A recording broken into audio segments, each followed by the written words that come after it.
last but certainly not least, we will also have a 1-hour panel discussion with distinguished panelists representing the mini-grid developers Husk Power and PowerGen Renewable Energy, as well as the Nigerian Rural Electrification Agency, the Abuja Electricity Distribution Company, and the Rocky Mountain Institute.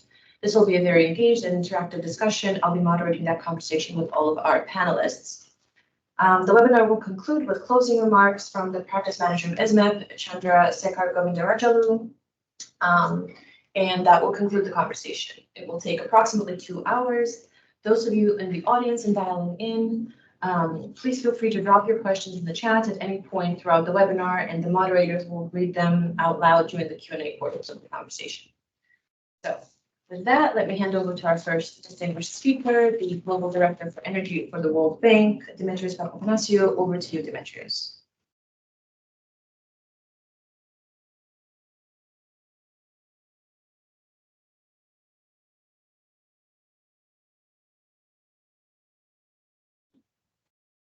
Demetrios, we connect. Really important, an interesting report that. Hello, can you hear me? Yes, please go on.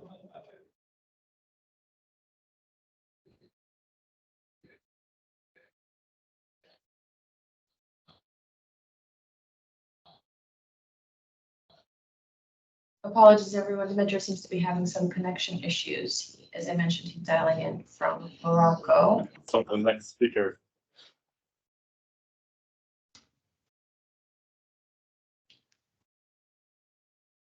Sorry, Demetrios, we seem to be having some issues with connection. Perhaps if you turn off your camera. I'm not sure if this connection works well, but yeah, I just wanted to highlight how important this is that we try to find ways to provide reliable grid supply for hundreds of millions of people in Africa that are either not connected or underserved.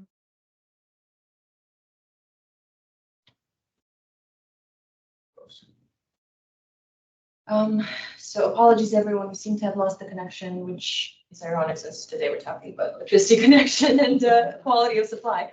So perhaps I can turn to our lead energy specialist for the ESMAP Energy Access Program, Rayhan Alahi, who's very kindly joining us for this discussion today. Rayhan, perhaps you can help us frame this discussion a little bit. Yeah, this also shows the importance of backup generation.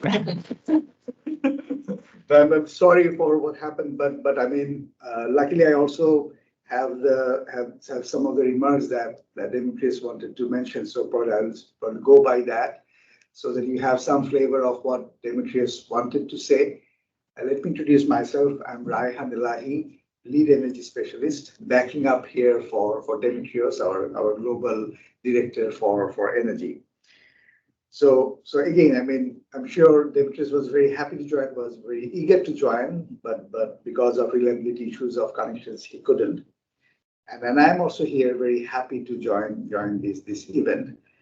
And you know, it's very important and timely because as we stand here today, the number of people without electricity has unfortunately increased from the estimates from last year.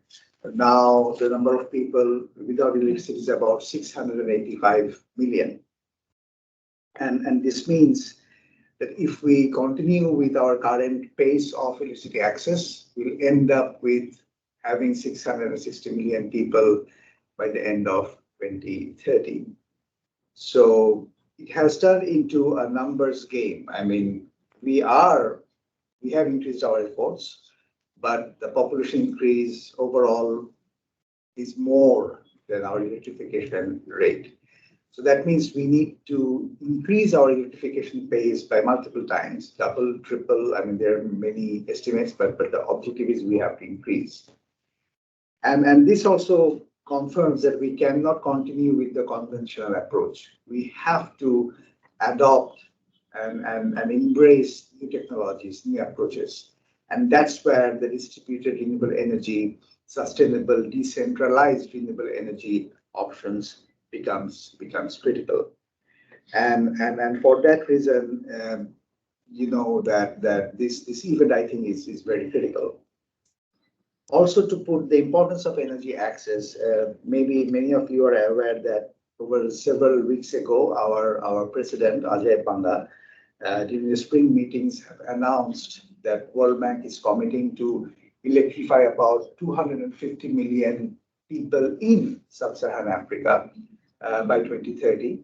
And he announced that with partnership with African Development Bank, who also committed to electrify 50 million people again in sub-Saharan Africa, totaling to about 300 million people to be electrified by end of 2030. And we have given so much emphasis on this because of the 685 million people that we said do not have access, more than 80% of them lives in sub-Saharan Africa, and that is why it is so critical for the bank. And coming back to today's event, the modern mini grids, which have been powered by solar electricity and diesel backups, has been a very proven approach to electrification. And what we have also found from our internal research in ESMAP that about the third generation of solar hybrid mini grids have the potential to deliver electricity to nearly 500 million people by 2030. And also to support these initiatives, the new leadership in the bank have also included energy access as one of the 6 global challenge programs of it. And we will have, therefore, dedicated programs to support electricity access. And of course, ESMAP will play a critical role in identifying new approaches and supporting operations teams and countries to design these kind of projects. I think the focus of this event is about the emergence of these new types of mini grid that we see in developing countries. And these are called, undergrid mini grids, right? And we would like to hear from 2 real examples, one from Nigeria and the other from India, to understand that how these undergrid mini grids, which are supporting or electrifying consumers who live in electrified areas but don't have access to electricity. They are kind of forgotten because they are within an electrified area, people think that they have access to electricity. There have been some definitions where if there is electricity in a village, then the whole village has been electrified. But thank God we have moved away from that definition. And then probably that is also helping us to identify those people and finding new technologies which can electrify them, not by the existing utility and the district companies because they haven't been able to do it. So can we bring in private sector in? Can we provide business environment? Can we provide incentives? Can we find partnerships between the existing district companies and private sector so that they can provide mini grids through business models which can be sustainable for their business and operations, but also provide electricity with reliable supply to the people. And this is not only these 2 countries. Of course, you probably have heard about the DARES initiative, where we are focusing on electricity access through distributed energy, and we are partnering with IFC and MEGA. And a reality of that is the Nigeria DARES program. And I'm glad to see Ashish is here, Collins is here. They're part of the Nigeria DARES project, which is a $750 million program, of which about $127 million have been allocated for this kind of initiatives. So I'm sure that this program, as it rolls out, will give us more examples, more lessons, which I think we can replicate in other countries. And probably this kind of events can help us understand what the lessons learned and what needs to be focused on. And I just wish you all a very productive discussion today. And with that, let me announce this event open for this further discussion. Thank you. Thank you very much, Rayhan, for these opening remarks, which I think really do help us frame this discussion in the urgency of universal access and the challenge of people, like you said, living under the grid. So with that, let me hand over to Clemenza Demestre. She will moderate the first and second presentation in this conversation. Thank you very much, Tatia. I think that with the introduction that Rayhan gave us in order to put the setting of why the topics that we are discussing today are so important, I want to immediately hand the microphone to 2 of the authors of this report that looks at actual experiences of mini grid that are in areas where the main grid is already in. You will hear, therefore, from Bernard Tenenbaum, who is an independent energy and regulatory expert. Bernard has, I think, a wealth of knowledge and a life of experience in advising in the World Bank with working with our clients, the topics of power sector reforms and regulation, with a very broad regional that goes from Brazil, China, Africa. And also he had, incredibly speaking, a life prior to the World Bank, when he served for many years as part of the associate director of the Office of Economic Policy in the US Federal Energy Regulatory and Commissions. So this is one of the authors of this book. And the second author that will be part of the third presentation is Chris Grensen, also a senior expert in renewable energy and energy access, with more than 35 work experience working both off-grid and on-grid, and also with a broad regional experience to working with clients from Southeastern Asia and Sub-Saharan Africa. So you can see that the two first speakers that we will have all together, hopefully we will be able to give us some of the main highlights and why this is relevant, not only for Nigeria and India, but for all the client countries in developing countries that still have to reach universal access. To you, if I may, Chris. Thank you. Great, thank you very much, Clemencia and Raihan. I think I need to be made a presenter so I can bring up my slide deck. But I'll start with some introductory remarks as we get that rolling. As Raihan introduced, beyond the familiar application of energy access in unelectrified areas, we're seeing a broadening of the development of mini-grids now into areas that are served, but are served poorly by utility power. Here we go.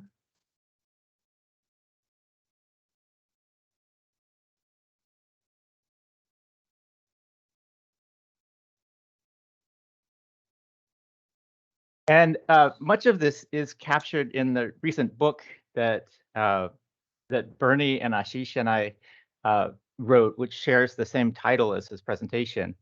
When Bernie and Ashish and I started looking at mini-grids for underserved customers a couple of years ago, it felt like we were on a train station platform, wondering if there was going to be a train coming.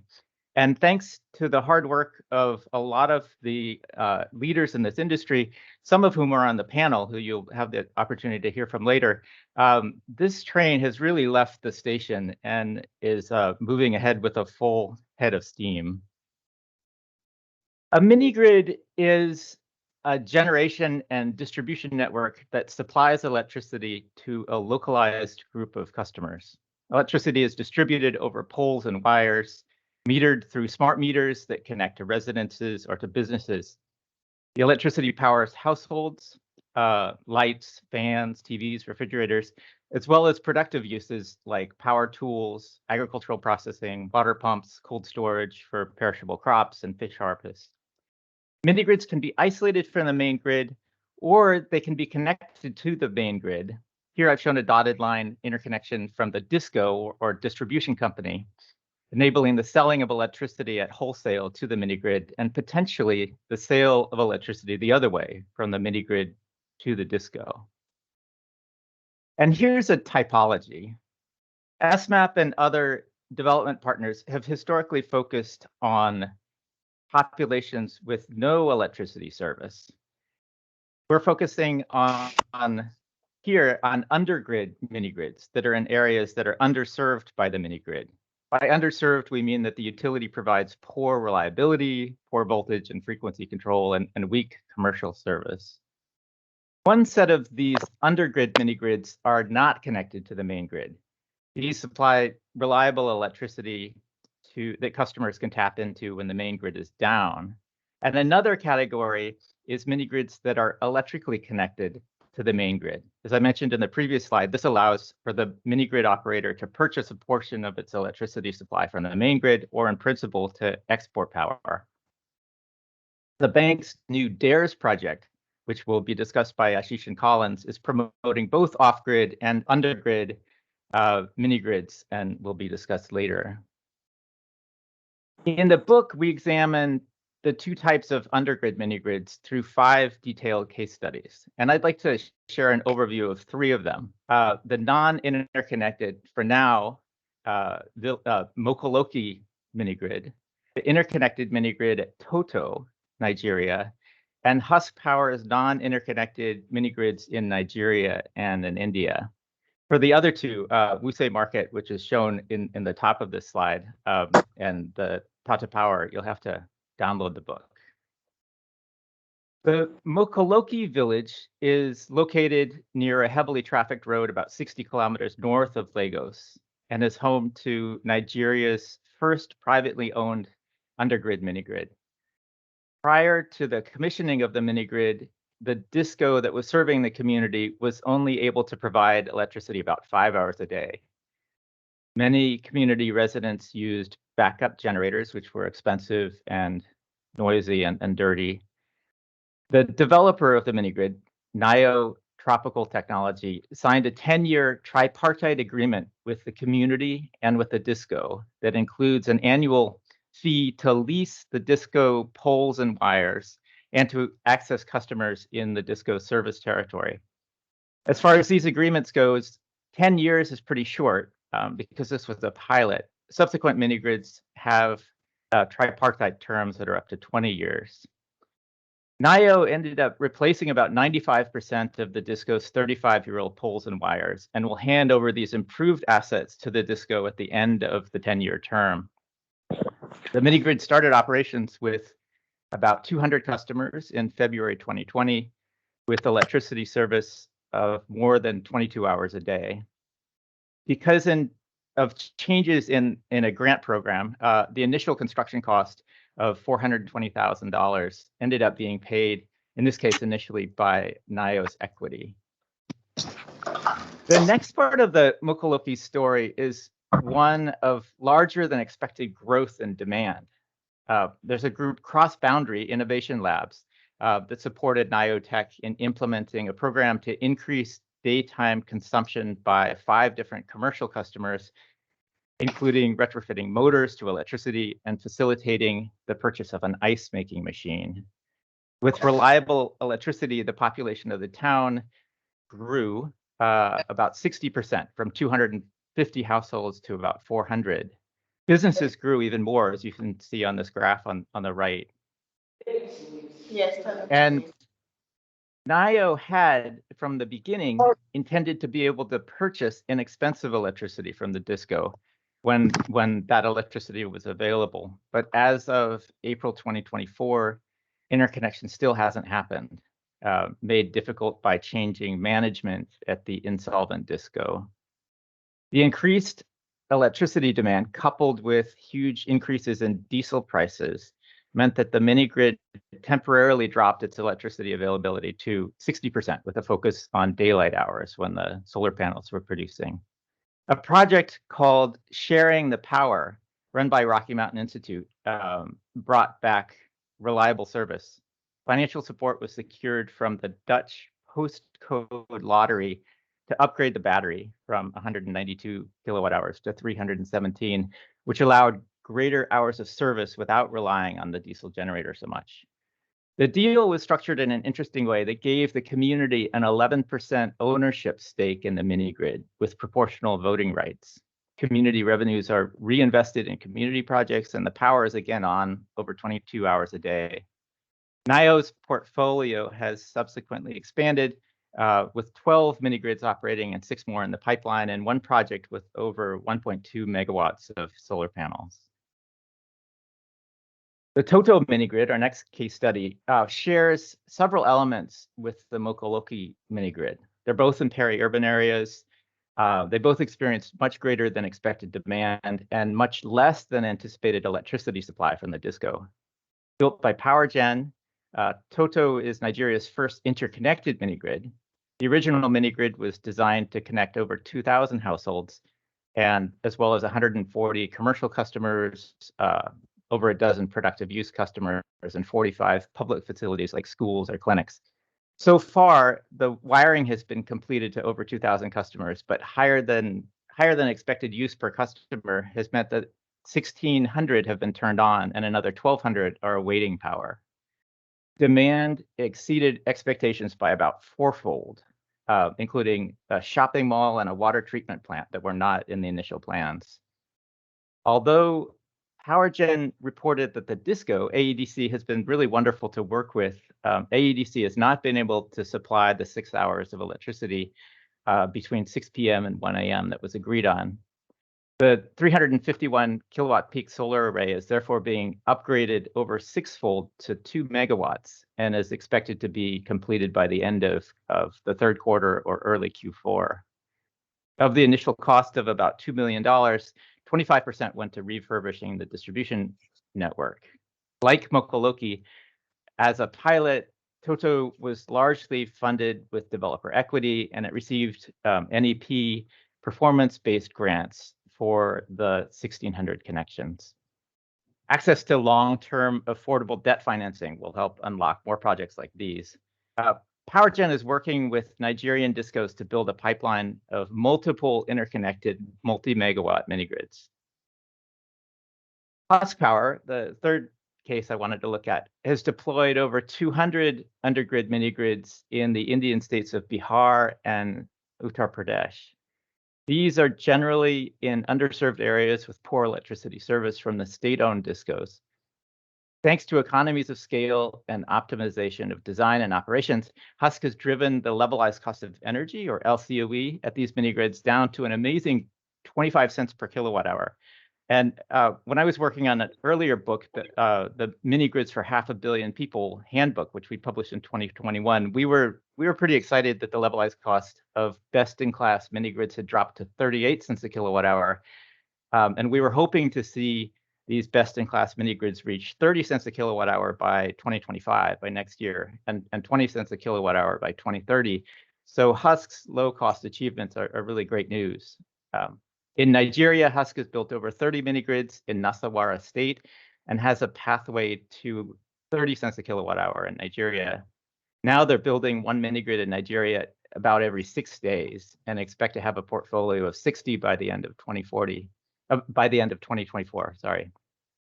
All Husk mini-grids are not connected to the discos so far, but they're planning 2 or 3 interconnected mini-grids this year. Husk is among many mini-grid developers that have a strong focus on productive uses across their sites. This includes leasing electric motorcycles, as well as agricultural processing, like milling machines. Typically, Husk has 4 to 5 milling machines for each of their mini-grids, as well as water pumping and cold storage. In Husk's case, about 65% of the mini-grid's electricity is typically consumed by commercial customers, mostly micro, small, and medium enterprises.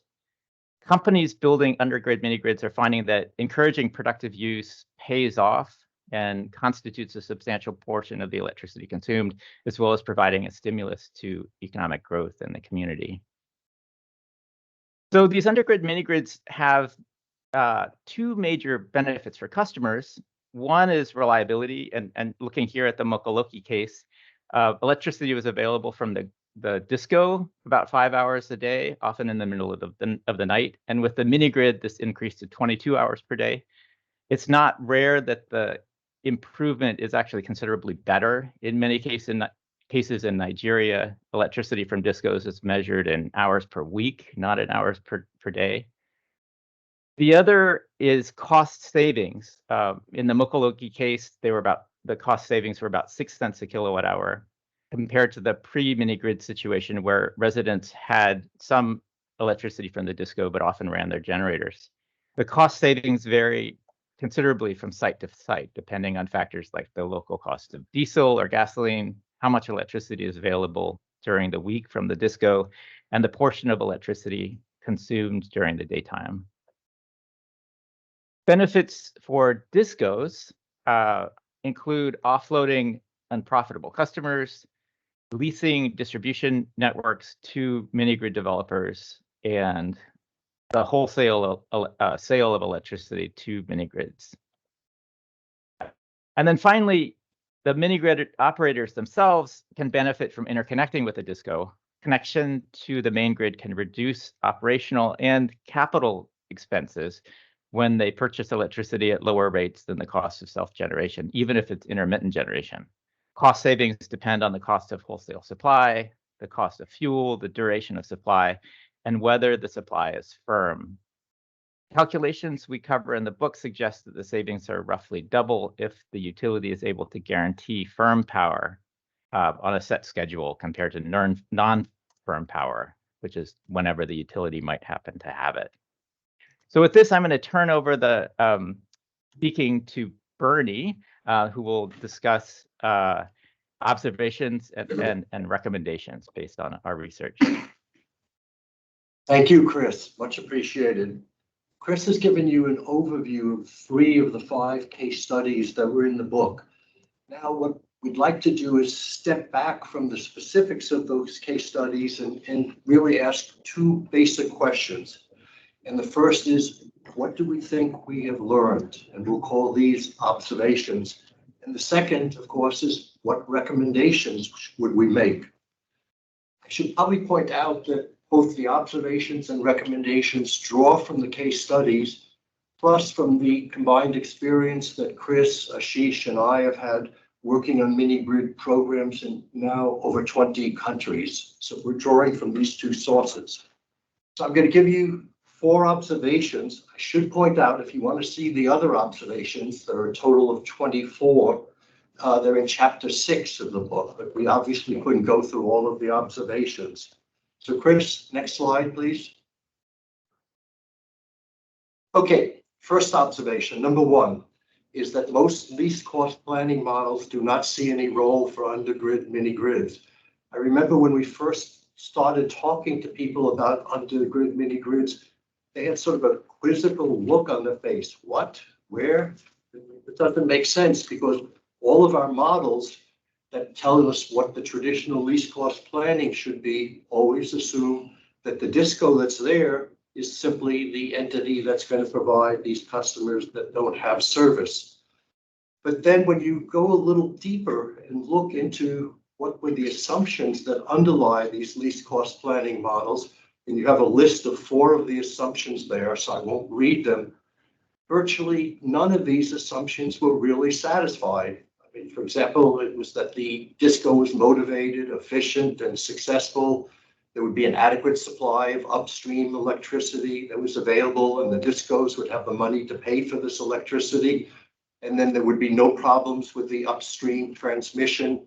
And then finally, that DISCOs would be allowed to charge cost recovering retail tariffs. So those were the assumptions that were embedded in these least cost models. And if the assumptions are not actually satisfied in the real world, then it calls into question the recommendations of the least cost model. So interconnected mini grids are the norm in OECD countries. They're not the exception. They're all over. I happen to live at the edge of a community that has an interconnected mini grid. But then the obvious question is, well, could they also be developed in developing countries as well? So that was what motivated our book, in a sense. Chris already gave you some numbers about the 3 wins, the wins for customers, for DISCOs, and interconnected mini grids. So this slide is essentially a summary of what Chris has already said. But the key sentence, I think, is down at the very bottom, that the interconnection must produce a win-win-win outcome, or interconnection will not happen. I speak as an ex-regulator, though this was in the United States. A regulator can always order something. Thou shalt do this, thou shalt do that. But it won't happen unless the entity that is receiving the regulatory order has a true financial incentive to do it. Because if the entity, let's say a distribution company, doesn't have a financial incentive to connect to a mini grid, it will find 100 different ways to sabotage the regulatory order. And we had a rule of thumb as a regulator that if you're chasing after distribution company conduct, and you get one down, and then another one shows up, your regulatory system is simply not working. Chris, next slide, please. Some people will not like this slide. This is an impression that we have. And the impression that we have is that privately owned and operated undergrid mini grids can perform several key functions better than government and some privately owned discos. This doesn't mean that privately owned and operated undergrid mini grids are viable options everywhere in Africa. We're lucky for Nigeria, and we're lucky in India that you have two very active private sectors who want to get involved and have the energy and oftentimes the expertise. And then when you compare their performance in these three areas that are listed, the three bullets on the slide, they do a much better job of accurately metering usage and the billing and the collection. They mostly use prepaid metering and billing. They provide a much more reliable supply of electricity with very few harmful variations in voltage and frequency. And then they spend a lot of time increasing growth in customer demand through financing options for appliances and machinery. And this is another World Bank project that is ongoing to help them do that. So why aren't you seeing this with, let's say, the existing discos? Why aren't they able to achieve the same level of performance as the mini grids? And I would argue it's a difference in incentives, because the mini grids may get an upfront capital cost grant, but then they're on their own and they've got to earn sufficient revenue to earn profits. Whereas with many of the both public and the private distribution entities, the government is still there backstopping them, providing them with additional financial support, which is not available to mini grids. So that's a big, big difference in incentives. Next, Chris. Okay, we've had criticism from other people, both within the World Bank and outside. They say, you three guys, you're too enamored with just one simple technological solution. All you talk about, like broken records of mini grids, and nothing else.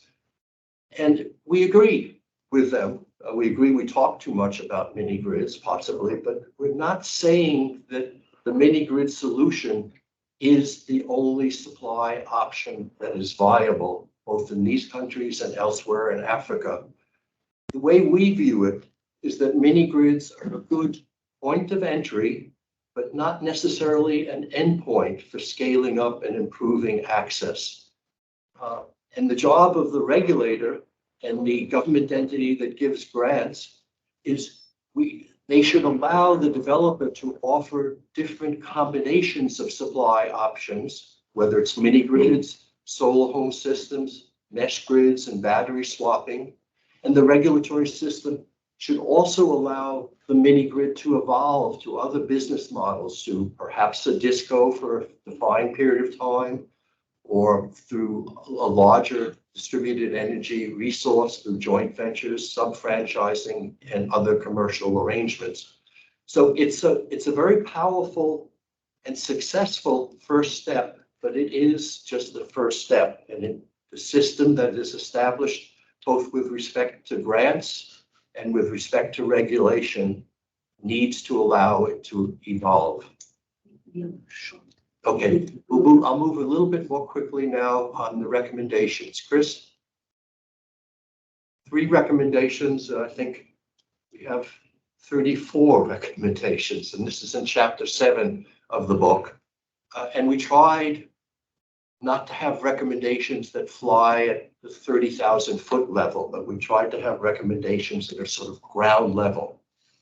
So first recommendation is that the existing discos, whether it's the disco is government owned or privately owned, they need explicit incentives to interconnect. And this approach is now being tested with DERs in the US and United Kingdom, and RMI, formerly Rocky Mountain Institute, and James Sherwood is here on the panel, has recently recommended this in Nigeria. The goal is you want to encourage DISCOs to collaborate rather than to oppose DERs. And there's no better way to get collaboration than giving them the possibility of higher financial return. Chris, number 2, please. Micro-regulation. I know a lot about micro-regulation because I think I am guilty of having done it earlier in my career. This is a table from the book that shows all of the different commercial elements that are relevant for a mini grid. And you'll see that you have a box there where some are in bold and with a red line around there. Those are the ones, the commercial elements that are specific to interconnected mini grids. So the key question for any regulator is, do I need to regulate each and every one of those separate elements? And the lesson that I learned earlier in my career is that's very time consuming and probably counterproductive, because if a complex agreement was reached between these 3 parties, and if you touch one part of the agreement, not taking into account the other parts of the agreement, you may destroy the entire agreement right there. So I would argue with my colleagues that the best approach for a regulator is to step back, and will the interconnection lead to lower end-use tariffs for household customers, if any, and will the technical and safety standards be met? And then finally, the third recommendation, most of the money that the World Bank and other donors has given has gone to mini-grid developers because these were isolated systems. But now we're moving into a different world of interconnected mini-grids. And a number of DISCOs lack experience in negotiating with non-affiliated suppliers who are seeking interconnections. So if I were to give one piece of advice to donors, and it's already been implemented in the project, the DARES project that Collins and Ashish will be talking about, is you've got to make sure you're giving assistance to both DISCOs and the developers of interconnected mini grids. And the type of consultant ideally you want, I hope you have it, is that the consultant is neutral. He's a facilitator, talking to both sides. Here's a way to achieve a final agreement. So that ends it for now on the recommendations. And if we could turn just to the next slide, I just want to show you one of my favorite pictures. And this is a mini grid in India. The picture on the left is about 10 seconds before the mini grid power was turned on, and the picture on the right was after the mini grid went live. So with that, I guess we go turn to questions. Thank you very much, Chris and Bernard. That is, I hope the audience has gotten a kind of a nice insights of what you have if you download the book. So this was a very rich presentation and a summary one. Unfortunately, we are running a little bit late, but I wouldn't want to close without at least having a sample of questions. So what I would like to do for the sake of time, I will put 2 questions to you, Chris and Bernard, and if you could kindly address them in a very succinct manner, it would be highly appreciated. The first question to launch the discussion would be the fact that listening to you, the case studies seem to focus on interconnected mini-grid for communities and urban marketplaces. Do you think that interconnected mini-grid are viable for other market segments? Chris, why don't you handle? May I give you the second question, and then that way you can both answer to that. The second question is of a very different nature, and it says, if in the presentation of the case studies, you have noted that there are not only the solar panel, but also diesel backup. Why is it that there is only 22 hours of service, given that you have very well put the alternative to the delivery of supply by DISCO, you have the battery. So it seems a very resilient system.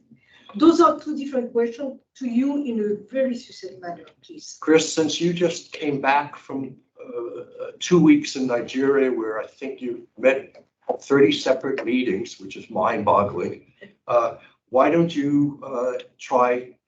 Actually, I think you're suitable for both of those questions, more so than I. Great. Okay.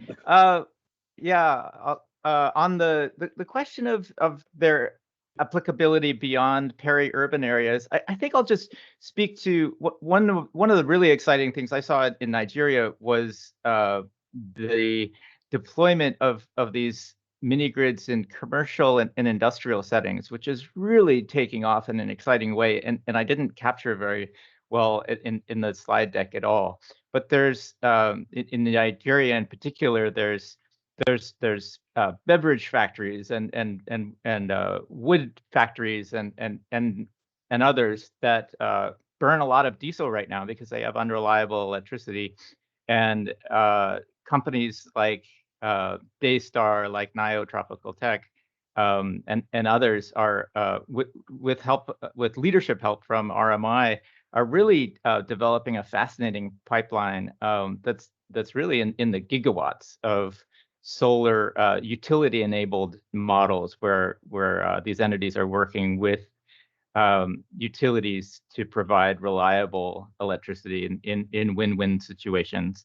And then in terms of like whether these would work in rural areas, I think rural areas, when they have electricity service in a lot of these contexts, it's also unreliable, and these models make sense there.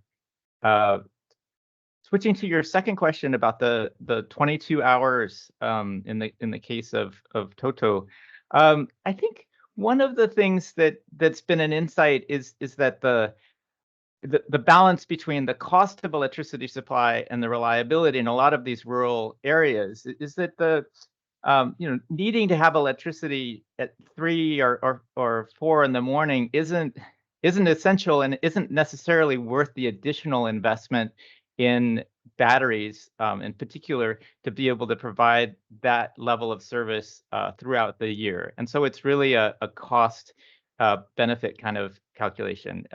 While solar panels are really cheap these days, batteries are getting cheaper, but they're not cheap. And so that balance between reliability and cost in the context we're working with often doesn't lead necessarily to 100% reliability. That extra little bit can be expensive. Thank you very much, Chris, for the answers. I think it highlights also some of the criteria to decide how to approach the question. So let us now go to the second intervention in this part of the presentations, which is that you have talked about the book, you have seen the experiences, but now we go even more in the empirical. We will discuss the case of theirs in Nigeria, where the mini grid is a very important component. So here we have two very distinguished speakers. First, we have Ashish Shrekta, who is the third author of this book. And Ashish brings, again, to the expertise that puts together the book and all the discussion that we are having, a very particular expertise, not only in terms of electrification, but also in terms of planning, integrated electrification strategy and planning. He is expert in the development of model of planning tools and platform, and he is also part of several urban teams that are doing operations in designing and implementing mini grids in several of our countries' climate. Now, with us also is Collins Obi, who has made significant contributions in the preparation of the book as well. Collins Obi is currently at the World Bank, but he has a very solid experience that goes both through the private sector and to the public sector. He has been very dedicated and passionate about distribution of renewable energy in the rural areas and also in the underserved locations. with this combination of experiences, skills, and origins, I will pass the word to you and will request if you could be brief, as we may have to skip this next Q&A as we are running a little bit behind. To you, please, Ashish. Thank you so much, Clemencia. Bernie and Chris have already described how interconnected mini-grids can be a mutually beneficial proposition for distribution utilities, for mini-grid developers, and especially for the end users of electricity. And Nigeria features prominently in this book with case studies on some of the first few mini-grids that have come to fruition. And this is not a coincidence. Can everyone see the screen? With favorable conditions and the key stakeholders, such as some of the representatives from utilities and mini-grid developers that are participating in the panel discussion later today, committing to make it work, we're operationalizing some of the key lessons learned from this study and helping our clients invest in interconnected mini-grids in Nigeria.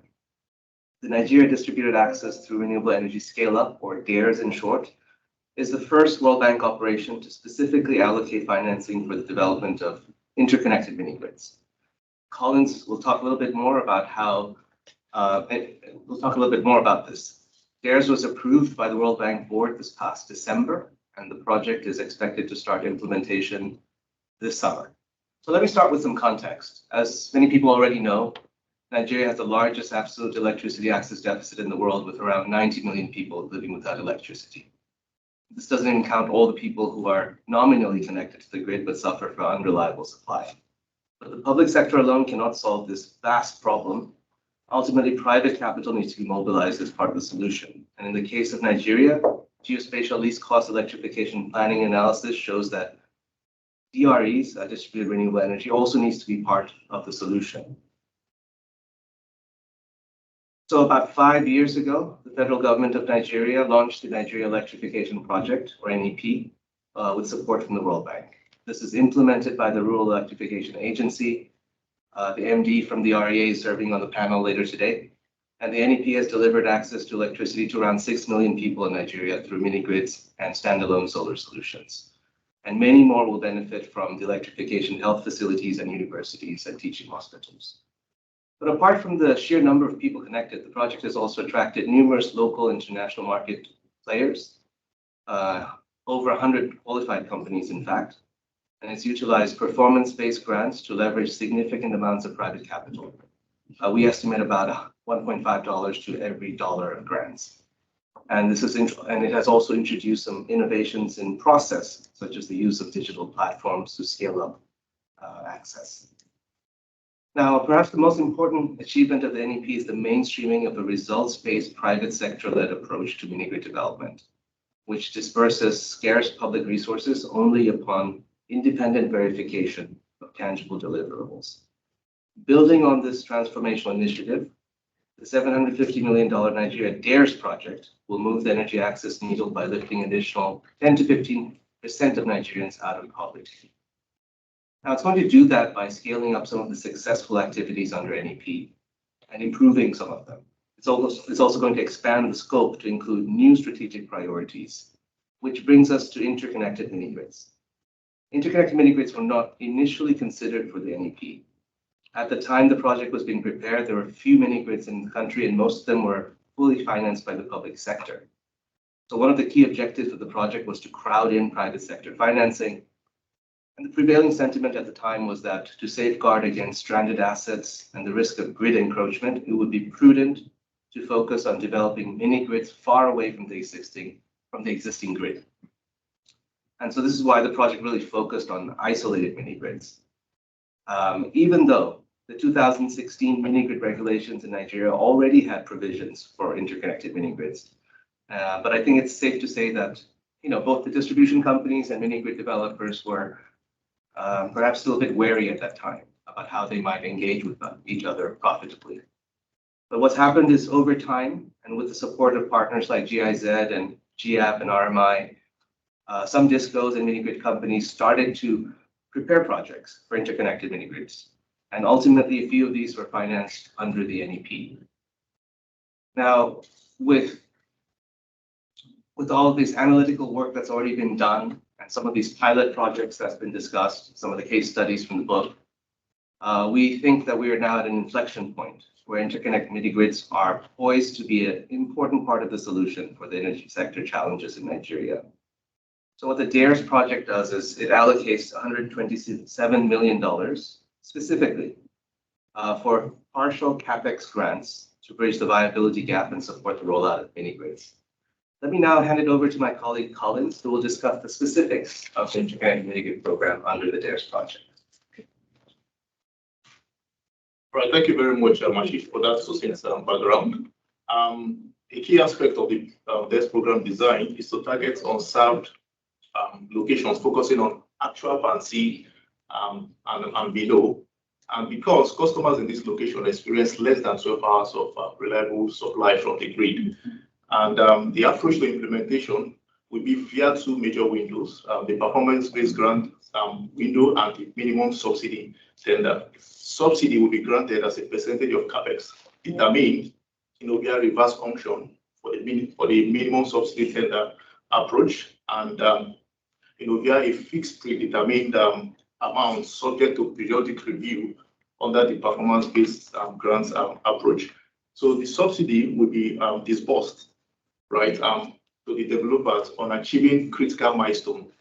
One, after construction of the TR asset and interconnecting it to the grid. And the second milestone would be after achieving some predefined level of capacity utilization after maybe 1 year of commercial operation. And the reason why we're doing this is to ensure that these projects are optimized at the end of the day.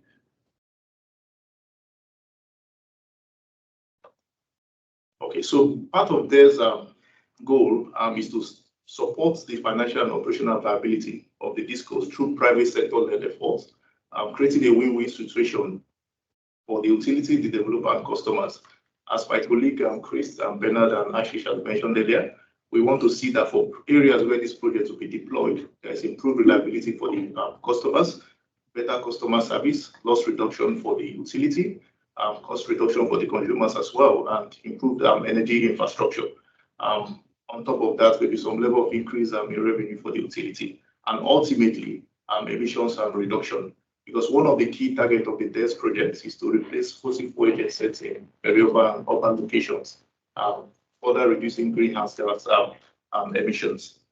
Now, in terms of implementation design, I think one of the key things is that for larger projects above 1 megawatt, right? So for projects below 1 megawatt, which is what we also supported in the parent operation NEP, the developer, that will be selected after a tender process. We have that requirement to sign the tripartite agreement with the utility and the community. So which now forms the basis of a grant agreement to be signed with the Rural Electrification Agency. So thereafter, the CapEx grant is disbursed to the developer after achieving the milestones I talked about earlier. So I think one of the key things on the DARES project design, which is like a departure from the NEP and more like the learning point from the NEP project, is that we're going to be supporting larger projects above 1 megawatt. Because as many grids or interconnected projects get to peri-urban and urban locations, right, the demand increases, and of course, a larger project is necessary. As I said earlier, for larger projects above 1 megawatt, it's similar implementation framework, just that the size is different in this case and maybe different type of project agreements. But ultimately, some level of franchise agreements will be executed by the selected developer from the tender process with the distribution companies, and in some cases, a PPA, a power purchase agreement with network investment obligations, including metering at the last mile and some form of escrow arrangement and cost recovery mechanism will be agreed between parties. So this forms the basis of grant agreement execution with REA at the end of the day. And thereafter, the CapEx grant is disbursed after the developers have met those prerequisites, which is interconnecting the DR asset to the grid and meeting that predefined level of capacity utilization factor. Now, multiple parties will be involved in the deployment of mini grids under the DARES program with various responsibilities. And the key thing I just need to highlight here is that the REA right? As for participating discos, they will have like an MOU with REA, and REA has been providing some technical support to the discos to prepare some of all these sites, after which these sites will be selected and tendered to the private sector. Award is made, and after award is made, the relevant agreement is executed between parties, which now form the basis of the grant agreement with the private sector developer. And after the grant agreement has been signed, the private sector developer releases financing, constructs this mini grid, and also operate it, after which they're able to get the grant disbursement. Now, one of the things we've realized in our engagement so far is that significant interest from the distribution company. As at date, over 10 distribution companies out of 11 distribution companies have submitted over 600 sites across 32 states of Nigeria for technical assessment under the DES program. Now, this presents significant opportunities for private sector investment in last mile connection to provide affordable, reliable, and clean electricity to Nigerians with reasonable return on investment through the project life cycle.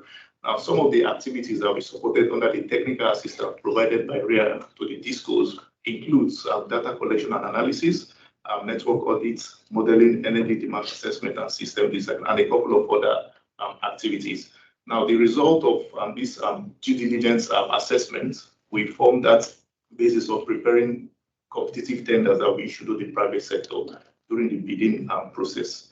I'll hand over to Clementia to maybe lead on the Q&A section. Thank you very much, Collins and Ashish. In terms of questions, I think we will leave most of you going directly to the book and looking at all the details. But we will just, as one way of closing, there is an important question because it goes at the heart of these mini grid undergrid close to the DISCO. So just from a 30,000 feet, but ultimately this is quite an important understanding in order to make decisions when you are country clients or when you are their advisor.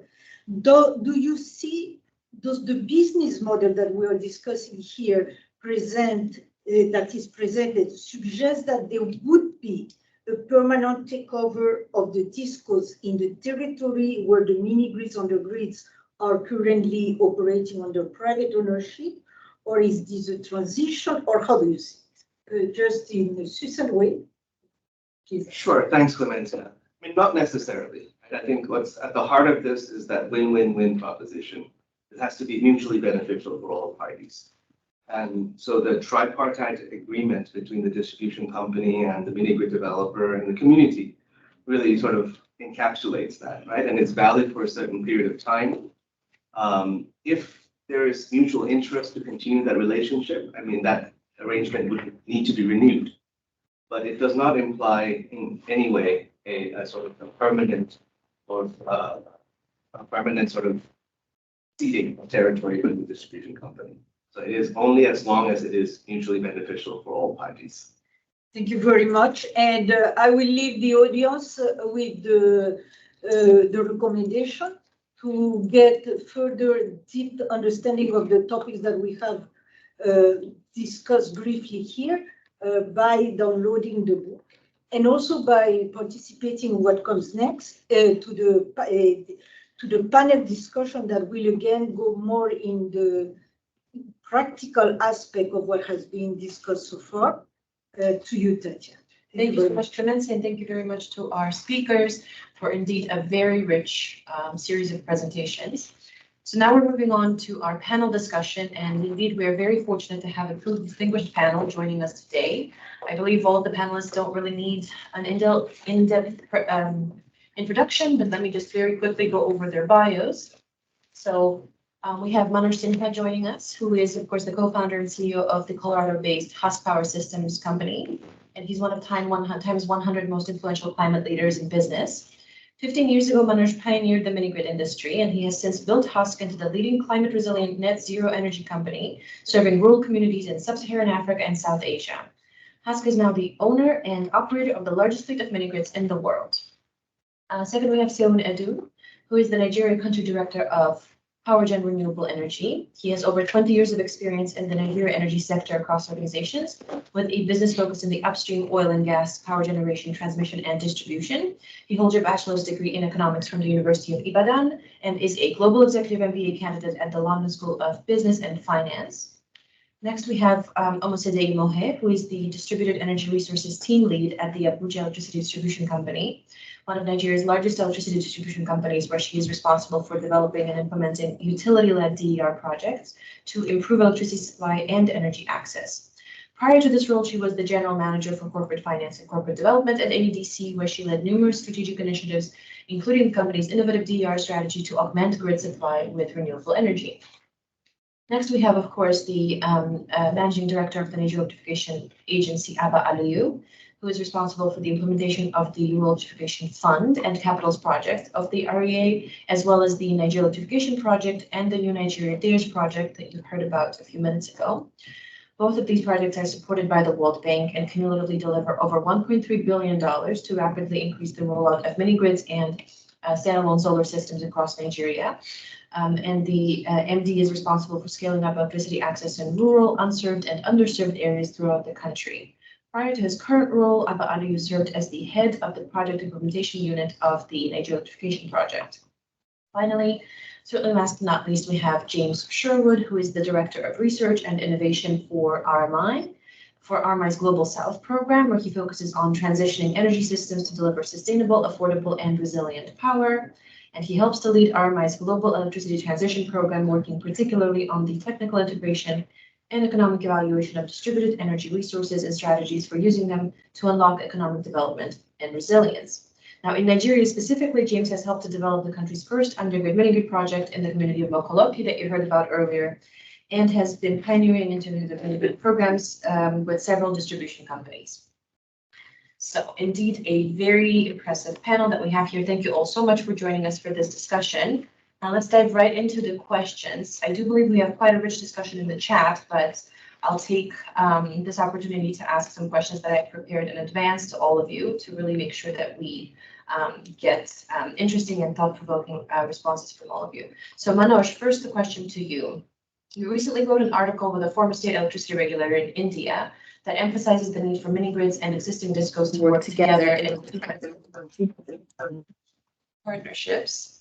If I'm interpreting this correctly, the article seems to imply that discos should give sub-franchises to successful mini-grids in rural areas and interconnect with the local discos. Could you elaborate a little bit on this idea? Yes, thank you for having me here. And I lost your question for like 10 seconds, but the question, I guess, is the mini-grids and the mini-grids that are undergrid can interact with the disco through P in order to deliver better service to customers, and it's a win-win situation for everybody, everyone in the ecosystem.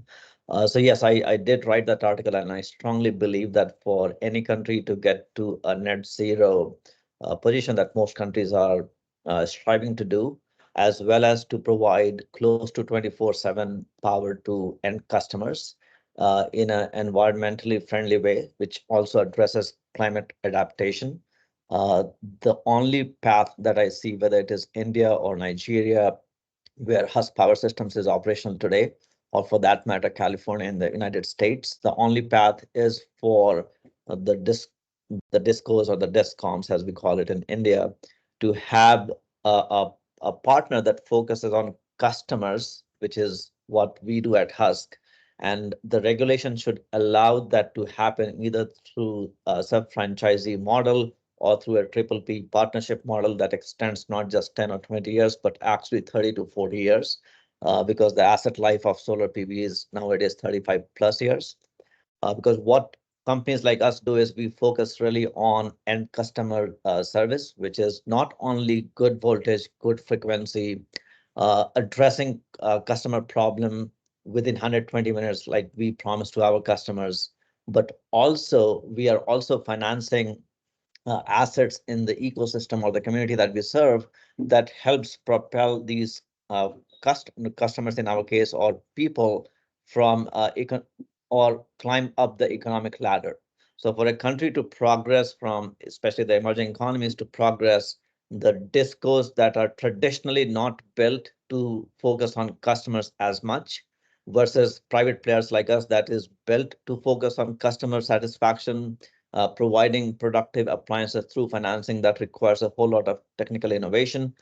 That's the only path that we see that any country will have, at least in the global south, towards the path of net zero, where it's a win-win-win situation for all parties involved, including discos or discoms that historically makes billions of dollars of losses that taxpayers funds eventually.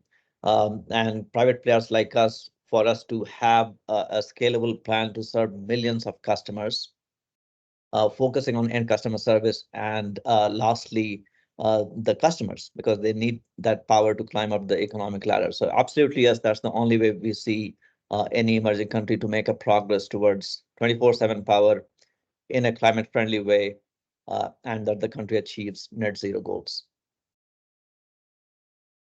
Thank you so much, Manoj. That is certainly a good overview of I think, Hub's philosophy and the approach that you have to your service quality and to your customers. So my next question is for Seon.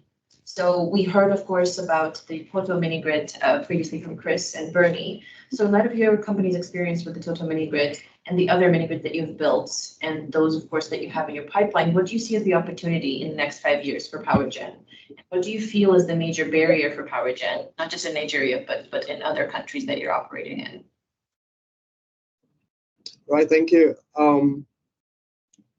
Toto has been an enlightening experience for us, a power gen, but not just us, for the entire Nigerian electricity supply industry entirely, right? It's revealed the depth of potentials in DERs as a win-win between the discos, the communities, and the mini grid developer. Collins, Chris, and Ashish has done a very good enlightening presentation to us about that. Specifically to your question, the opportunity is incredibly huge. I mean, we're speaking to several gigawatts in potential opportunities. We have over 85 million underserved customers across residences, commercial businesses, and industrial organizations across Nigeria. At PowerGen, we're working with most of the discos on interconnected mini grid projects, disco-enabled CNIs, renewable embedded generation projects, feeder franchise projects as well, all in view to improve energy access through providing clean, reliable, affordable, consistent, and sustainable electricity supply, right? In terms of challenges, there's several development and operational challenges, but the biggest elephant in the room still is in the local currency devaluation and currency stability, right? For us at the moment, our entire funding, debt and equity is in foreign currency. Our IRRs are benchmarked, are USD benchmarked, right? So this presents the biggest barrier, right? The sector is still heavily regulated in terms of tariff, so there's very little room for automatic tariff reviews and adjustments along macroeconomic changes. However, at PowerGen, we're looking to mitigate this risk with infusion of low interest currency debt, which obviously isn't readily available, but it's all still a work in progress. No, thank you, Sonda. Obviously, I think the currency depreciation is a very big question that all of us are discussing frequently on the Nigeria sector challenge. But thank you very much for the promising and optimistic outlook. I think it's always very encouraging to hear from companies like PowerGen that are really blazing the trail and creating a more welcoming environment and a more open market for other companies interested in entering the market as well. So my next question is for the MD of REA, Abba Aliyu. MD, REA has been the pioneer on the continent in working with distribution companies, engaging them successfully to collaborate with mini grid developers, both under the NEP and now even more so, of course, under the new Nigeria DARES, as we heard from Ashish and Collins, there's a significant component under the project that's focusing on undergrid mini-grids. Can you share some advice for other REAs and ministries of energy in sub-Saharan Africa and beyond? How should they engage with DISCOs in a meaningful dialogue and highlight the benefits of partnering with mini-grid developers? Thank you very much. Thank you for having me. I would like to acknowledge the fact that, yes, in Nigeria, we have recorded substantial progress in the aspect of deployment of mini-grid and specifically also focusing on the interconnected mini-grid. However, the success was not achieved immediately. We have recorded some failures in the implementation of some of the interconnected mini-grid implementation project.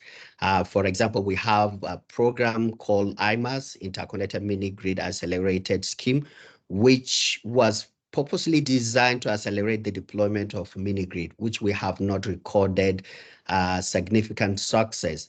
And based on our reflection in terms of what caused the failure, a significant part of it has to do with engagement with the DISCO, the DISCO's willingness to participate in the project. So in terms of experience, we have seen a trajectory of a situation whereby relationship with the distribution companies was almost impossible, to a situation now where the distribution companies are even knocking at our doors, asking us questions in terms of, okay, when is this interconnected mini-grid will start? These are our side. We are providing data. Collins alluded to the fact that we have relationship with 10 of the distribution companies who have provided data of sites that are viable for interconnected mini-grids. Now, in terms of what works well, how we were able to get into this level of partnership situation, I think the first, I would say, it's a deliberate way that REA adopted to deploy or to design as a DISCO engagement strategy. We designed that. We also recruited an officer specifically with the function of DISCO engagement and also implementation of that DISCO engagement strategy. We design a systematic way of a standardized way of engaging with all the distribution company, where we are required to sign an MOU, NDA, then we also sign some agreements, then get them to also provide us with valuable data required for the deployment of the mini-grid. So that is one key thing that worked for us. The second also, I would also allude to some regulatory incentives. The regulator has provided like a form of a target, renewable target for each of the distribution company that they have to meet up with. That has also, in my opinion, compelled the DISCOs to really see that they participate in this kind of engagement for them to achieve the target set by the DISCO. Then there's also a deliberate means that we adopted in terms of developing models. Currently, the current one is the one we are working with the World Bank at RMI, in which we provide some project development activities. We analyze sites and provide some data about the viability of those sites. That also help to entice the distribution companies and even the developer towards getting into this participating in the deployment of the interconnected mini-grid. Then lastly, this is a quest that we are now working on, because we want to continue to improve to make the project much more viable. Is the quest that we developed a business case that we are presented to the regulator to increase the mini-grid regulation cap of 1 megawatt to 10 megawatts, not even 5 at earlier suggested, and we are making this engagement. In fact, tomorrow we have engagement with the regulator to keep pushing. And this is also, we believe that it will make the interconnected mini grids more viable and much more bankable. So in a nutshell, these are the things that we can share to other agencies and ministries. Thank you. Thank you very much, MD. That was certainly a very helpful overview of all the different steps that the RE is proactively taking to make this an interesting proposition to the DISCOs. And indeed, it's very important to highlight the path that I think you had to go from the early stages of the MEP to now with DARES to have a completely different level of interest and engagement from the distribution companies. So now I'm actually going to turn to Omosede Mohe, representative from the Abuja DISCO. So thank you so much, Omosede, for joining. AEDC just signed a path-breaking agreement for an interconnected mini-grid with a major furniture manufacturer in Abuja. What do you see as the potential for scaling up similar interconnected mini-grids for C&I commercial customers, for C&I customers in your service area? Thank you very much for having me. So like you rightly mentioned, we signed a tripartite agreement with a major furniture manufacturer in Abuja alongside a DER developer. And in terms of how we see the potential, we see that there's a lot of potential scaling up these interconnected mini grids targeting the commercial and industrial customers. As you know, we continue to face electricity supply reliability issues in Nigeria. And so for this particular set of customers, their cost of self-generation makes it difficult for them to operate efficiently. Now, when we are able to work with a DER developer to jointly serve them, they find that their self-generation costs are much cheaper, and that presents a win-win-win for all parties, so as a DISCO, as a developer, and the customer. And in terms of how, the potential to scale up, you also find that the development process is less complicated. You're dealing with one single customer as opposed to, customers in a cluster. And, the regulation makes it easy because this is a willing buyer, willing seller arrangement. So you find that developers and DISCOs are more attracted to this sort of customers. In terms of, again, the potential, these customers have also demonstrated the willingness and ability to pay. They are already paying a very high cost for self-generation. So when you present to them, a cost that is blended with their self-generation and the grid tariff, it comes cheaper for them. For some of them, it's up to 40% cheaper. It's easier to have a conversation with them than a typical residential customer. And so when we had that agreement with the furniture manufacturer, we had a lot of interest from, a lot of companies who were completely relying on their generation assets.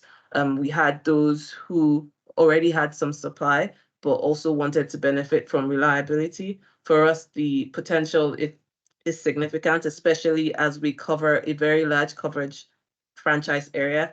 And like I said, a number of these customers have signed up already to indicate interest in receiving similar solutions. Thank you very much, Omosede. Let me just ask one final question from my list to James, and then I see that there are quite a few questions being asked in the chat as well. And thank you, Manoj, for already proactively answering some of them, but I think it's very good if we ask them out loud as well and then to hear from you to address the whole audience. So first, James, your team have been at the frontier of advancing utility-enabled interconnected mini-grids across Nigeria. What do you feel is the potential for interconnected mini-grids elsewhere in sub-Saharan Africa and beyond? Yeah, thank you, Tasha, and thank you for the opportunity to participate in this great panel. It's been really fun to hear everyone's responses so far and the great presentations earlier. So, I reflect a little bit on the different business models and approaches that have been taken in Nigeria, several of which have been discussed here. The C&I model that Omosede just discussed is a great example, along with the rural interconnected models and everything else that's been developing over the past several years. And I reflect on that and I say, this is really coming back to that win-win-win question. What is the thing that makes sense for customers, for utilities, and for developers? And that the business model that enables that might look a little bit different depending on the specific situation, the particular utility, the particular country, the existing regulation and policy. But it really is a pretty common and universal approach that's taken I forget who mentioned it earlier, but this is not restricted to sub-Saharan Africa. Bernie, I think actually you were mentioning this in the presentation. This is something that we see in the US, the UK, around the world, and it's not restricted to mini grids. It can apply to rooftop solar. It can apply to all kinds of technological resources. So if you step back and you think about it through that lens, it's really a question of what's the model that enables this type of resource to be adopted, not an if or should this make sense in a given country. I know we want to get to the questions, so I feel like this could be a rich discussion and would be very interested in the other panelists' thoughts on it as well. So maybe I'll pause there. Thanks so much, James. So let me go into the questions. I see that there's a question for Manoj. I believe you inserted already in the chat, but if you don't mind going over it again, I think it's a good one. How do we ensure that these franchisees provide quality consumer services and do not end up poorly functional monopolies like their predecessors? And how do you suggest that governments should select an operator for a mini grid if there's more than one company interested in working in the same area? So I'll be repeating a whole lot of things that I said on the chat. So the regulation needs to define the quality framework of electricity that anybody is going to provide. And it is very easy to monitor that and apply a penalty if we did not follow that regulated voltage frequency fluctuations and things like that. We have every mini grid that we operate has an IoT. We provide real-time data every 5 minutes, so it's not impossible for regulators to monitor and levy a penalty if we are not meeting the standards that are provided by the regulators. So that's on the regulation side. The second side, which is more natural balancing, we are displacing, for example, in India, take a walk.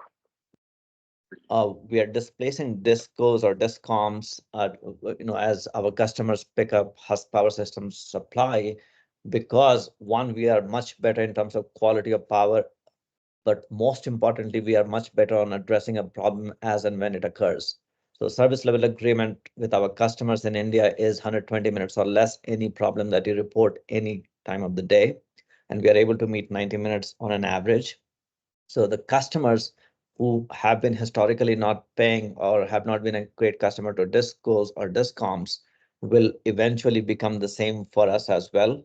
For the investment that we make, it is in our interest to make sure that our customers are super happy. For example, we measure NPS, Net Promoter Score, to assess customer satisfaction on a monthly basis or a quarterly basis. So that's a natural balancing of, you can say, capital market forces with regulation that makes sure that this actually occurs. So that's a response to question number one. Question number two is, how can one player just take the franchisee or sub-franchisee? Of course, it should be an open tender or bidding process, or whoever provides the best overall. So it should not be only the lowest cost, because you will see the same problem of poor service as well. If you combine a cost plus quality of service plus customer response time, and if you tender those out, the best player may win. These are infrastructure projects where we tend to spend millions of dollars on an asset base.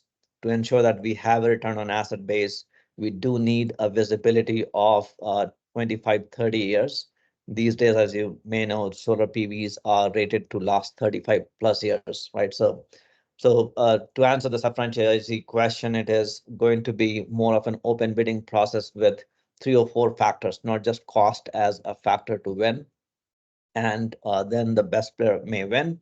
Obviously, it should be regulated, like I said, on the quality of electricity, on the quality of service that we are providing to customers. So if we are saying the service level agreement with our customers is we will respond no matter what in 120 minutes or less, that's also pretty easy to monitor. So that's how I think it is going to be a true winning solution for all parties involved. And we will not have a rogue player just come in, take the franchisee and never service the customer to the promises that they made to begin with. Thank you. Thank you very much, Manoj. Omside, I have a question here for you. There seems to be quite a bit of interest in the furniture manufacturer and tripartite agreement that you mentioned earlier. Could you talk a little bit more about that? What is the size of the agreement, the size of the system, and what the expected commissioning? And do you have any others in the pipeline that you can talk a little bit more about? Yes, sure. So for this furniture manufacturer, they had actually left our network, and that was because their equipment was very sensitive to interruptions in power supply. So it wasn't necessarily because, so they had good supply, but the quality was poor. And so with this tripartite agreement with Daystar, which is the DER developer, Daystar is going to provide a guaranteed 24/7 supply to the customer. They would purchase electricity from us as the DISCO. We are providing about 18 hours of supply to the customer, and Daystar's generation assets, which include solar and battery backup, will provide the rest. It's about 650 kilowatts size in terms of the size of the grid, of the mini grid. We are commissioning. We're starting. We signed the agreement of, I think it was in December last year. There's a groundbreaking ceremony in a few days because we're going to start installing the solar panels, or Daystar is going to start doing that. AEDC is also going to commence upgrading the network whilst we await the battery to be delivered in country. But we expect that project to be up and running by the end of July. And so it's just a few months from now. Thank you. And then, yes, in terms of whether we have identified a number of similar customers within our network who have also left or are still currently in our network, but do want that reliability, which we're able to guarantee while working with a third party. Thank you.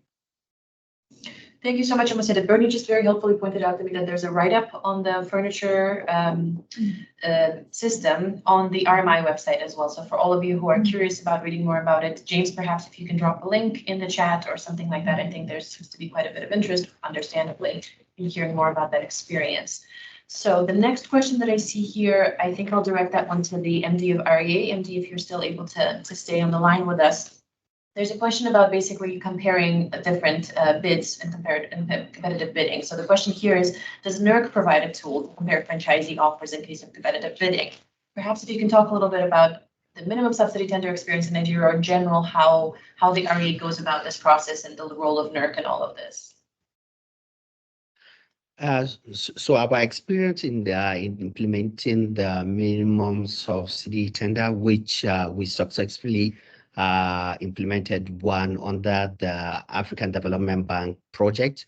What we did was REA identified the different sites, did most of the project viability work, and we now tendered to the general public two different things. One, the total cost of developing the mini grid in such area based on the defined specification that we have provided. And the second level of the bidding is for the developers to also bid for the subsidy they required. And the combination of the two factors, we use the combination of the two factors to determine the successful bidder. We were able to now get bidders that would deploy about 27 mini grids based on the minimum site tender process that we implemented. In terms of the regulator playing this role, they have no key role within this process. The regulator developed the mini grid regulation, which provided the framework for the deployment of the mini grid in terms of tariff, in terms of relationship with the community, in terms of the required licensing and permit, in terms of what happens when the grid reach that mini grid. I think these are the general framework that the regulator provided under the mini grid regulation, and that is what we use to implement the tender. So in terms of the actual implementation of the process, the regulator has no role in that regard. Thank you. Thank you so much, MD. So we have a question here that let me read it out loud, but I think I'll direct that one to you, James. in your opinion, what are the broad societal consequences of private sector-led electrification in developing and least developed countries? It feels like a philosophical question, but also to me a very practical question in terms of who should be the one responsible for electrifying these communities, and how do we look at it? Is it a private sector-led electrification? Is it an incentive program, or is it more? And I'm interpreting this question here myself, so obviously, James, feel free to go in a different direction, but is it more an issue and question of economic development, rural economic development, or a question of supporting private sector and providing the right incentives for the private sector to go into areas where the utility is not able to go? Yeah, it's a great question, and my mind went to a similar philosophical place, Tatya. It is a philosophical question. It also feels like there's no one size fits all answer. Again, this is going to look very different depending on the country and the particular situation that you're talking about. I mean, I think there's a very practical aspect of this, which is not letting perfect be the enemy of the good. There might be an ideal scenario where there is significant public financing available for doing rural electrification rollout, et cetera, that is the cheapest way possible to approach that from a capital standpoint. That might not be possible everywhere in the world, and therefore, what's the alternative? And that's where solutions like interconnected mini grids can be really valuable. They can move quickly, they can leverage private capital, they can leverage all the things that the private sector can do, and folks like Manoj and Sayun can speak to that much better than I can in terms of their ability to leverage private capital to do this kind of infrastructure rollout. So I think there's a philosophical element to it, but there's also a practical element of just what gets infrastructure built as quickly as possible, recognizing that it does still need to be beneficial to all parties involved. So again, coming back to the win-win-win mindset, if this doesn't actually reduce costs for customers, if it doesn't improve reliability, then it doesn't make sense to do. But there might be a way to do that that is somewhere between the idealistic optimal and what can be delivered in short order. So that would be my initial thought, but it's like you said, a philosophical question that we could ponder for a long time. No, absolutely. And I am actually curious also to hear from Sayun and Manoj on this from their perspective. How do you feel about the massive responsibility that is often placed on private developers to reach the poorest and most remote communities? And do you feel it's the responsibility of the companies to be the humanitarians in a way in this context, or do you feel that there should be an environment and a framework set up by the governments where the companies have the appropriate incentives, but they're not responsible necessarily for all of the various aspects of reaching the poorest? I can take it first. So obviously this is a rogue player versus not. And to prevent rogue players from doing things that are not beneficial for the community, the regulation needs to be defined properly. And Nigeria is a great example of a very well written regulation that, in my opinion, does not allow rogue players to operate in the ecosystem. So long-term incentives, long-term contract, customer-facing, guardrails are important for the, private players to succeed. In the chat window, I wrote, telecom revolution was actually orchestrated by private players because the rate of innovation, etc., is, in my opinion, much more pronounced and faster by private players. For example, in Husk case, we have been using artificial intelligence to not just predict the demand, but also use that prediction to do operational management. That has reduced our cost of operations at each site at the rate of 11% compounded for the last 7 years. Can government do that? I haven't seen an example. Maybe somebody can, maybe Singapore can. But the fact is the private players can bring innovation at a pace that is required to meet the electrification goal for 2.5 billion people who do not have access to reliable electricity today. If we adopt the traditional method of doing these things, it will probably take another 200 years to reach all these people. And therefore, that's not the solution that we should be promoting. Should there be guardrails by regulators? Absolutely, yes. But let private and public come together to make this happen at a faster pace than it has ever been done before. Thanks. Thank you, Manoj. So did you want to come in on this one as well?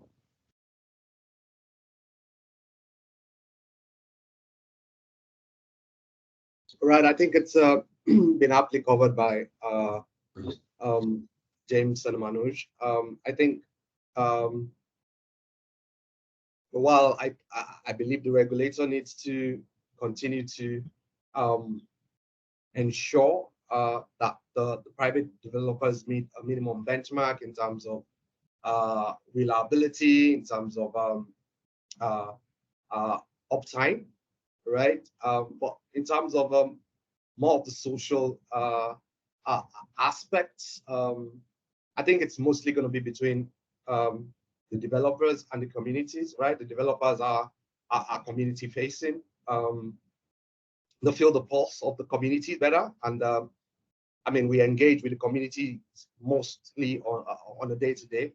In the communities already where we operate, I mean, there's several corporate social responsibility projects planned across all our locations. But I think for the regulator, it's mostly technical compliance and reliability compliance.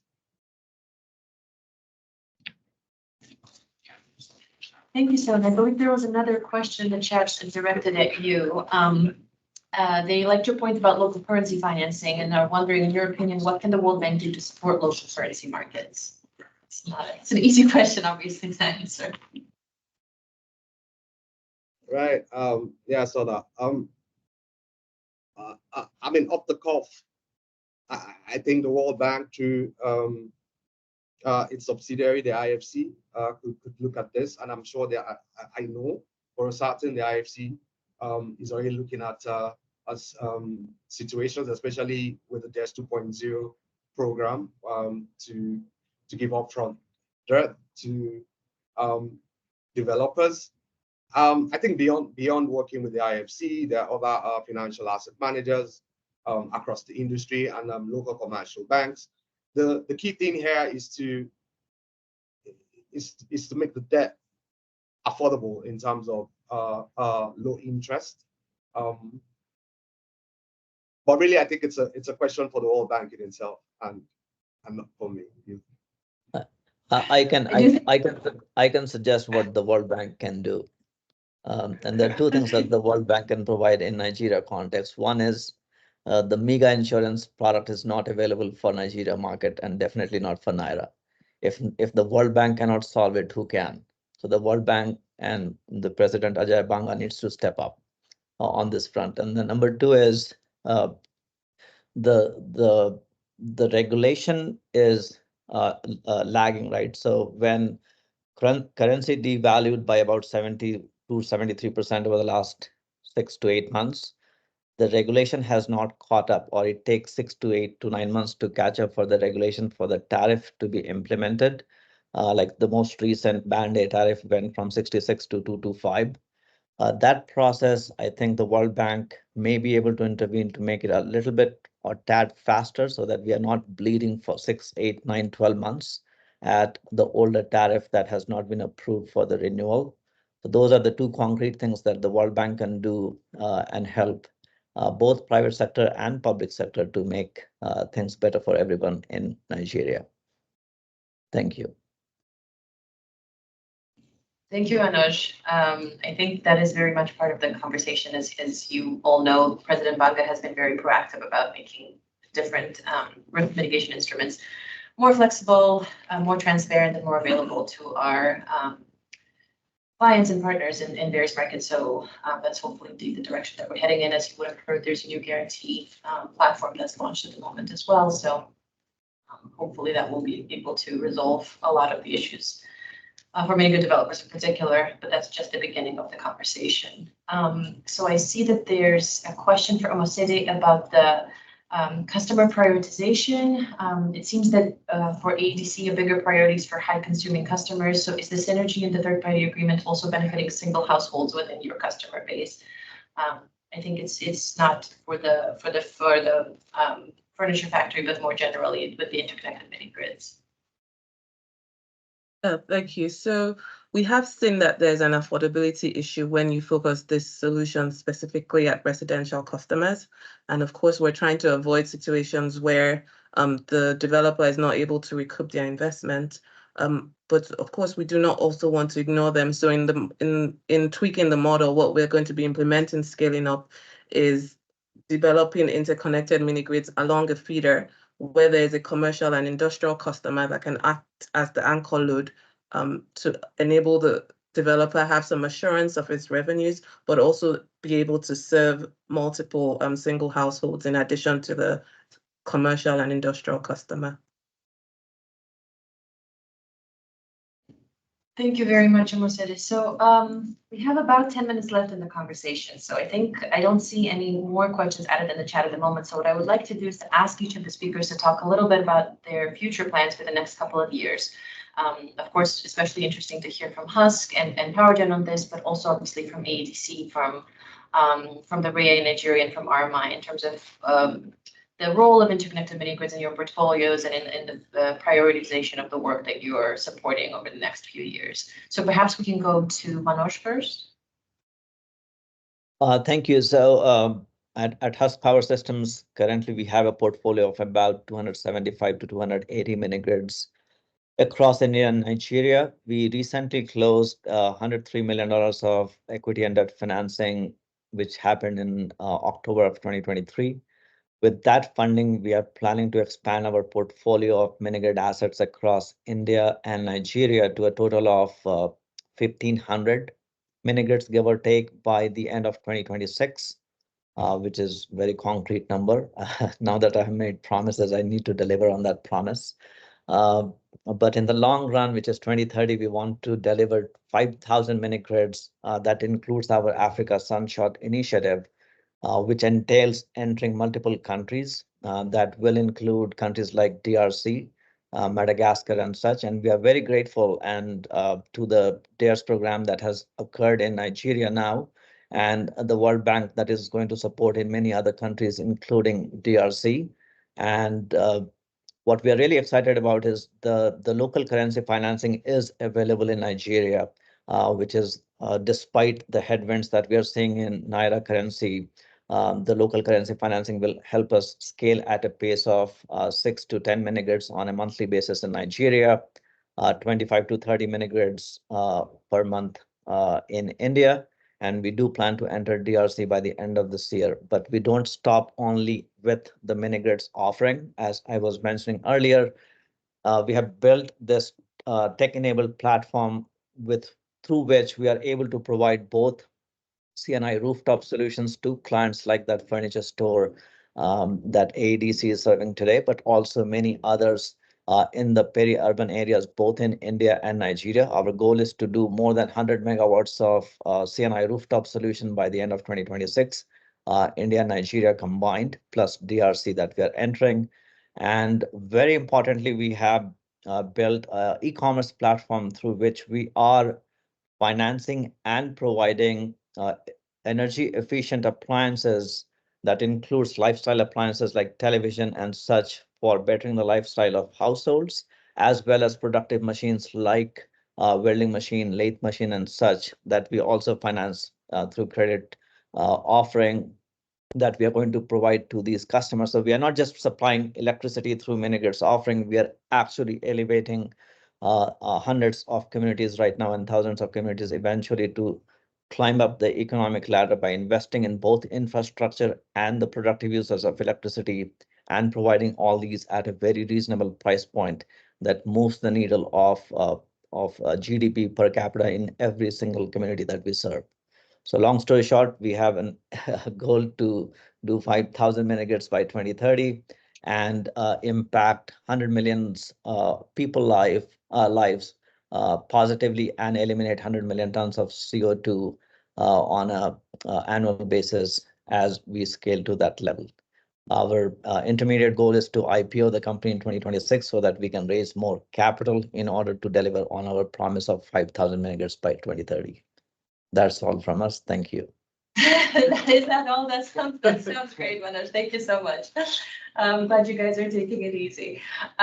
So that's really fantastic to hear. Very, very promising for the mini grid market, obviously. So over to you. Right, thanks. At the moment, PowerGen has about 25% of the operational assets under the NEP. We have almost 2 megawatts operational, and we're commissioning another 1 megawatt, almost 1 megawatt mini grid in Ondo State next month. Our target over the next 3 to 5 years is to have a total of about 100 megawatts of installed and operational assets across renewable embedded generations, interconnected mini grids, and CNI projects as well. In our pipeline at the moment, we have 40 megawatts plus of projects across all of these subcategories of projects. And our focus is to help deepen energy access, especially in underserved areas. As Omaside mentioned earlier, it's a good strategy to have commercial or large industrial loads everywhere we're setting up our systems, and that's the strategy we're following.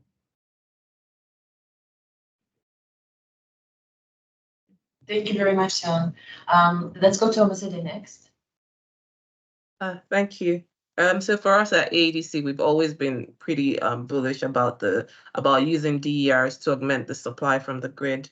However, beyond that, the regulator is now mandating DISCOs to source at least 10% of their load allocation from embedded generation sources, and 50% of that has to come from renewable energy. So beyond the pipeline that we had already built for our program, we also see that by April 2025, as AEDC, we need to make sure that we are sourcing at least 10% of our load from embedded generation. And so that means that we are actively developing projects alongside developers, and we expect that this 10% requirement is going to continue into the foreseeable future, because NERC has said that NERC being our regulator has said that there has to be less dependence on the grid. So when there's a grid failure, the country cannot be in darkness. So for us as a DISCO, we had always had that strategy, and so now having the regulatory backup incentivizes us to do more and hopefully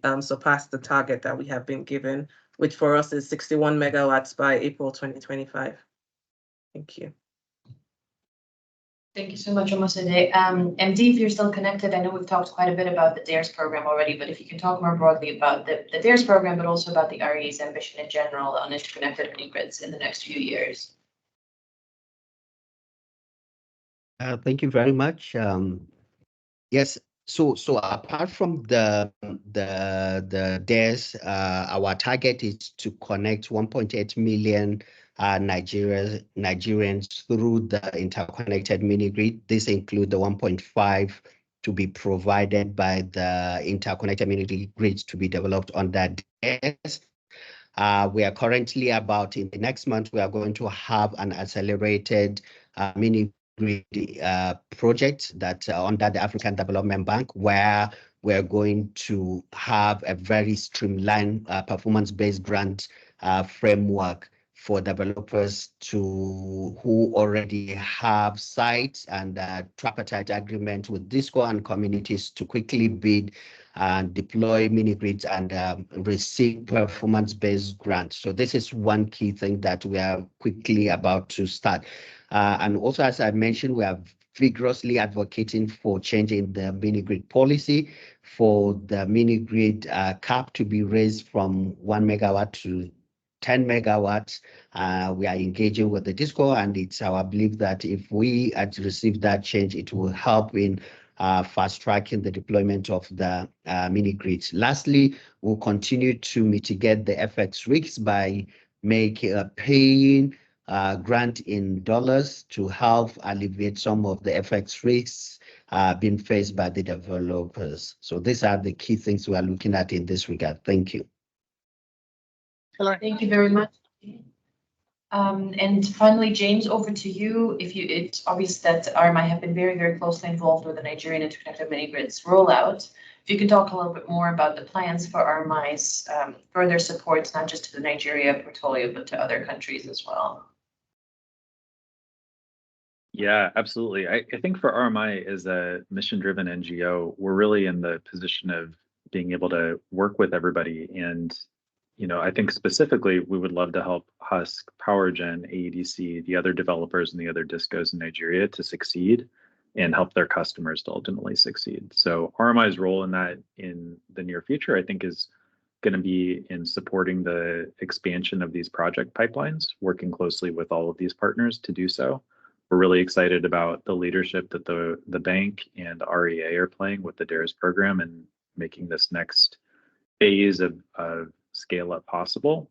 I think we also know that next phase of scale up is going to bring a new set of challenges for everybody in this process. There's a lot more project volume. There's going to be additional challenges with interconnection, lots of additional problems that will need to be solved. And so we're looking forward to supporting our partners in solving those challenges. Outside Nigeria, I think we're really trying to figure out what is the right set of solutions in additional countries. We're eager to work with partners in those new countries, with other utilities, with other implementers to see where these types of solutions could be applicable, how they need to be adapted, and so forth. So we are actively engaged in a number of those conversations. Folks in the audience that would like to engage would definitely welcome to connect with you all on that. I'll leave it there. Thank you. Back to you, Tatya. Thank you very much, James. So as I mentioned in the chat, first of all, thank you so much to our distinguished panelists for taking the time to join us for this 2-hour discussion. It was really wonderful to hear from all of you, and to hear really from the very frontier of advancement and development on interconnected mini grids.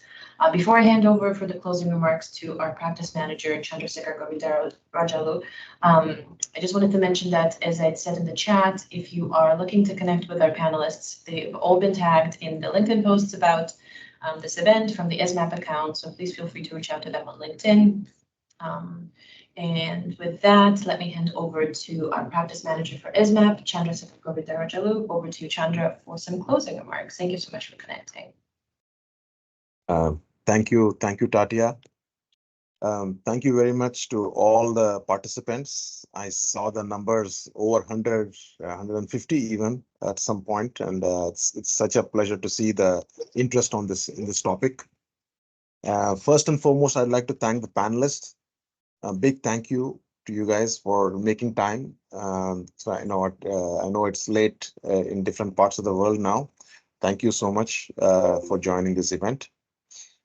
This whole topic is in some ways a bit counterintuitive because mini grids are supplementing main grid, but it is also a fact that we are all our countries and all our people are contending with. So it is a solution that is a product of the context that we have in our countries. So as long as it's working, it's commercial, and I'm glad to see that it's viable and it is working well. So that's great. And utilities will continue to face challenges. I mean, given the compulsions on the ground, and so as long as that is happening on one hand, and solar and storage prices that have come down so sharply in the last decade, 85% and continuing, there is a game here. There is a very viable option for DRE and mini grid with solar and storage to play a key role, and be the win-win-win option for everybody. And then, of course, while that happens, much needs to be done to make sure that it is on a suitable and a relatively smooth track. The enabling environment is there because it is in some cases operating in an uncharted regulatory territory. So a lot needs to be done. I mean, there are more questions to be answered, from permitting to pricing to so many other things that I saw on the chat. All very valid and very important questions that we all must need to address. So going forward, what is the role? What is the role of mini grid and undergrid mini grids in countries like Nigeria and India? How can they be scalable and replicable? Glad to see that, Manoj, you're going to reach 5,000 in 2030, and we want to be part of that journey. So yeah, what can we do about that? We heard about catalyzing private sector financing and the issue of local currency financing. and how can the bank and the other development partners make that environment better for you. And of course, also think how can we help the governments and other stakeholders think through this whole aspect in a much more in a fashion that supports the industry rather than inhibits its growth, because it is on a good track right now. Well, I hope everybody found this very interesting, this discussion, and thought-provoking and enlightening as I did. And I continue to and would continue to look forward to innovative solutions. And there's also an opportunity for ESMAP and the World Bank to reaffirm our commitment to enriching the debate on this topic. You have seen our larger commitments on access, and as part of that, all this is very much to be discussed and debated further. So with that, I won't take more of your time, and thank you so much again to all the partners and all the panelists. Thank you very much. Have a great day. Thank you so much, Chandra. With that, thank you all for joining us for this webinar. As I had mentioned, we will have a recording and all of the presentations made available to all the participants shortly after. They will be circulated via email to everyone who signed up for the event. Thank you once again very much to all of our distinguished speakers, presenters, and panelists for taking the time for this conversation and dialing in from many different parts of the world. I hope all of you have a wonderful rest of your day. Bye. Thanks.